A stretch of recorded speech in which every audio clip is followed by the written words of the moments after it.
Hello, thank you for joining us as we begin Year 5 of Affordable Care Act health coverage reporting.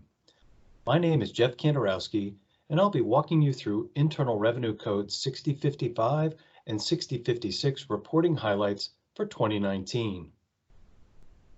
This webinar is intended to supplement the 2017 and 2018 recordings for small and large employers, which remain available on the School Care website.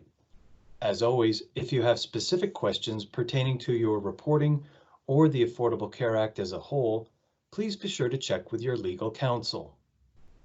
Our agenda begins with brief background information on IRS reporting for healthcare coverage.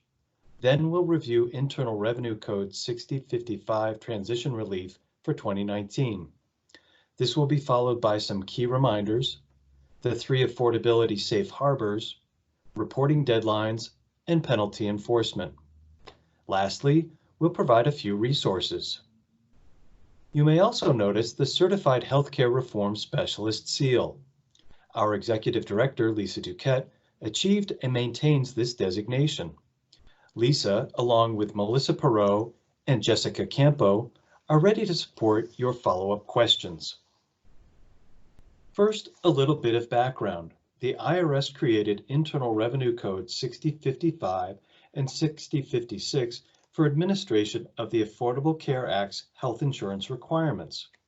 It is important to know that all school care member employer groups must report as a sponsor of a self-funded health plan.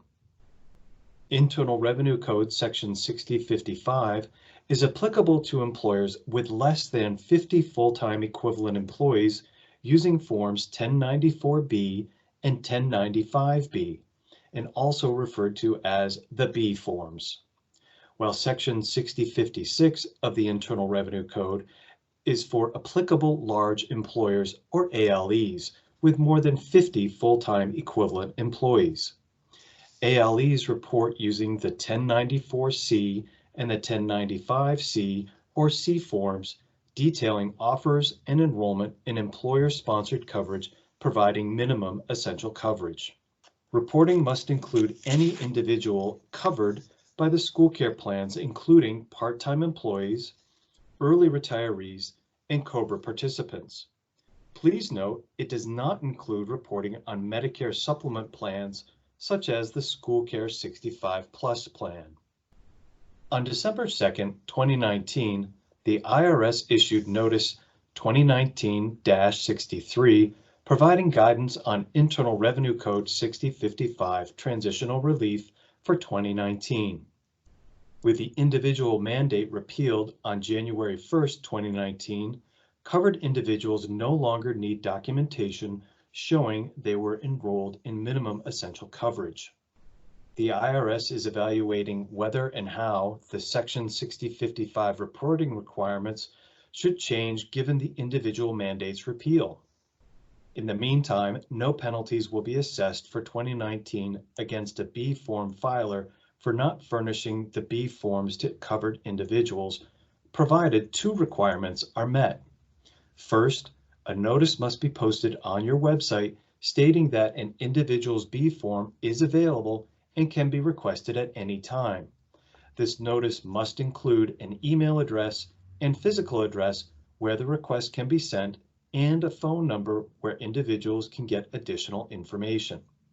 Second, you must provide any requested form within 30 days of the request. Keep in mind that this transitional relief applies to small employers with less than 50 full-time equivalent employees and does not relieve employers of the requirements to file the B forms to the IRS by the reporting deadline.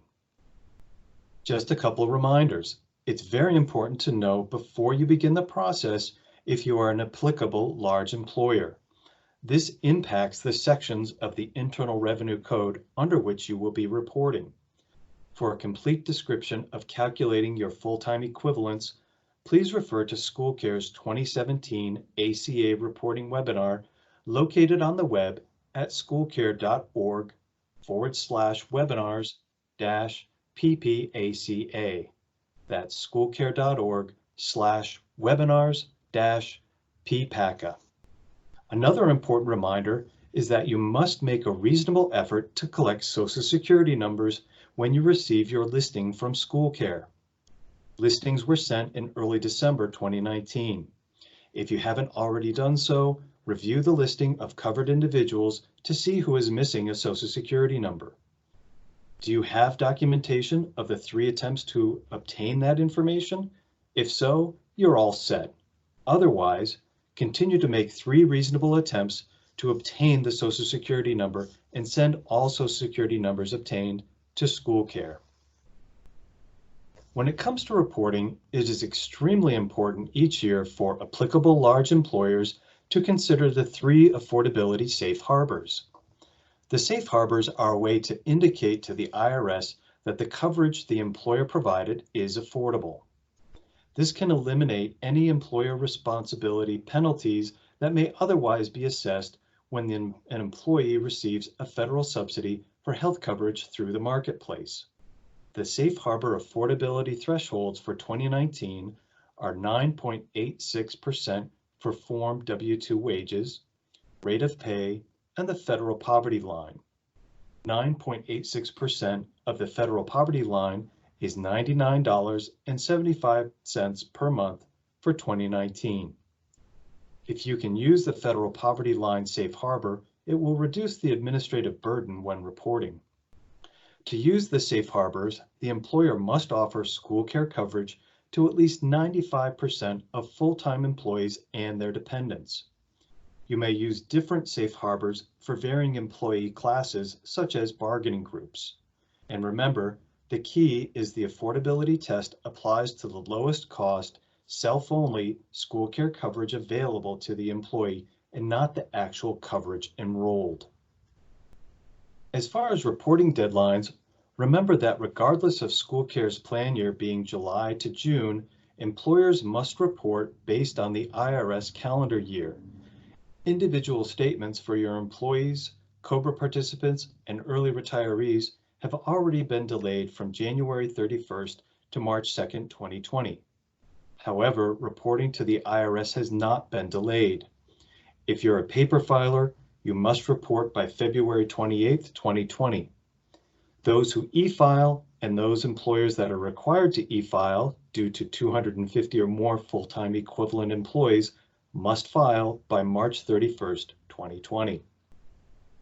If there is an extenuating circumstance that you can show good cause for requesting an extension for reporting to the IRS, be sure to file Form 8809 on or before the February 28th or March 31st, 2020 deadlines as applicable. Don't forget penalty enforcement continues. Letter 226-J is issued to ALEs that the IRS determines for at least 1 month in the year experienced 1 or more employees who received a premium tax credit through the healthcare marketplace. We have assisted several school care employer groups with reducing or eliminating penalties exceeding $1 million. Letter 5699 is issued by the IRS for failure to submit informational reports. We do not know of any school care employee groups receiving Letter 5699. However, we can't stress enough the importance of timely reporting. An employer with 200 employees could see a penalty exceeding $500,000 for failing to report. In the unfortunate event you do receive an IRS penalty assessment letter, there is typically a 30-day response timeline. Please contact school care immediately for assistance. We have a few updated resources as you begin to prepare documents. So don't hesitate to utilize these links to find important information such as prior school care ACA reporting webinars, the IRS 2019 Transitional Relief Notice, forms, and instructions. And finally, please call School Care at 603-836-5031 with any follow-up questions. Lisa, Melissa, and Jessica are here to assist weekdays between the hours of 8:30 a.m. to 4:30 p.m. We appreciate your participation in the School Care Health Benefit Plans. Have a great day.